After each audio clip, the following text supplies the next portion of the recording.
The laughter cut through the gentle murmur of the restaurant like a blade through silk. It was the kind of laugh that made heads turn loud, arrogant, and meant to be heard. The man behind it sat confidently in a charcoal suit, a glint of mockery in his eyes as he waved a few crisp bills in his hand. Across from him stood a young waitress, poised and silent, her expression unreadable. For a moment, the world around her seemed to fade, the clinking of silverware, the low chatter, even the soft hum of jazz that usually filled the air, all replaced by the thundering pulse in her chest.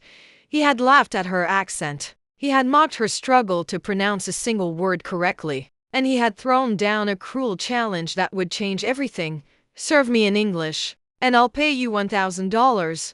If you believe in kindness, humility, and second chances, then please take a moment to like this video, subscribe to Kindness Corner, and share it with someone who needs a reminder that dignity is worth more than money." The young woman's name was Ariana Velasquez, a 23-year-old server who had been working double shifts for months to support her mother and younger brother back home in Guatemala. The restaurant, an elegant place called Maison de Lumiere, wasn't the kind of place she ever imagined herself working in. The guests wore tailored suits, silk dresses, and cologne that whispered of wealth. Ariana, in her crisp white shirt and navy apron, felt invisible most days except when someone wanted to make her feel small. But she bore it with quiet grace. Every tray she carried, every polite smile she offered, was a silent step toward the dream she refused to let die: to become a language teacher and open a small school in her hometown. That afternoon, the restaurant gleamed with daylight. Laughter echoed, glasses clinked, and soft sunlight filtered through crystal chandeliers.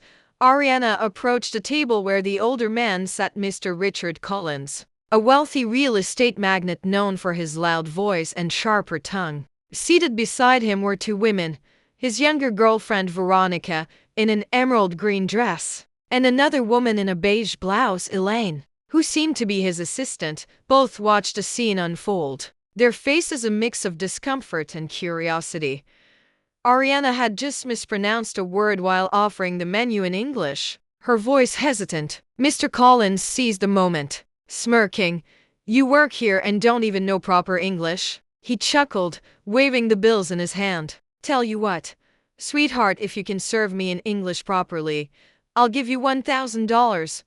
His words drew a few glances from nearby diners. Some shook their heads. Others simply watched, waiting to see what the young waitress would do.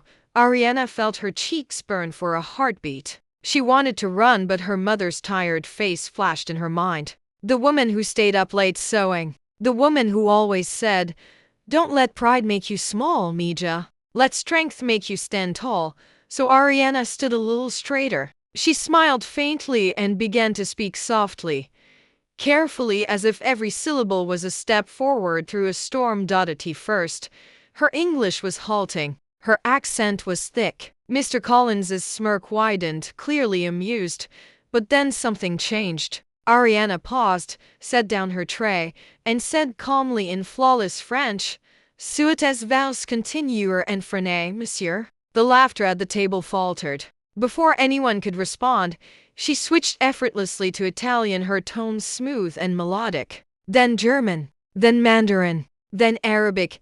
Each language flowed from her lips with grace and precision, her eyes steady, her voice unwavering. The restaurant fell silent. Even nearby tables turned their heads. Mr. Collins, who moments ago had been laughing, now sat frozen, his mouth slightly open. His red tie suddenly seemed too tight. The two women beside him looked stunned. Veronica's hand trembled as she set down her wine glass. Ariana took a quiet breath and returned to English, her tone polite but firm. "Would you prefer I continue in English, sir?" Her voice held no anger, no bitterness, only quiet dignity. The bills in Mr. Collins's hand slowly lowered to the table. His smirk was gone. For a long moment, he said nothing. Then he exhaled softly and looked at her with something unexpected shame. After she walked away, the table remained silent. Mr. Collins leaned back, eyes downcast. For a man who measured everything by wealth and success, He had just been reminded that the true worth of a person could never be counted in dollars. Later that day, as Ariana cleared another table, the restaurant manager approached her. He looked nervous but proud. "Mr. Collins asked me to give you this," he said, handing her an envelope. Inside was a check not for $1,000, but for $10,000. Along with it, a handwritten note, "For your courage, your intelligence, and the lesson I needed to learn today. Forgive my ignorance. Richard Collins." Ariana's eyes blurred. Her hands trembled slightly as she held the paper. But the money wasn't what made her heart ache, it was the apology. For the first time in a long time, she felt seen, truly seen. That night, as she walked home through the quiet streets, the city lights shimmered softly against the pavement. She thought about her mother, her brother, and the little dream of a school she carried in her heart. Maybe it wasn't so far away anymore. She had always believed that kindness could bloom even in the coldest places, and today, she had seen it happen. Weeks passed. The story spread online after a customer posted a video of the encounter. People around the world shared it, praising the young waitress who humbled a millionaire without ever raising her voice.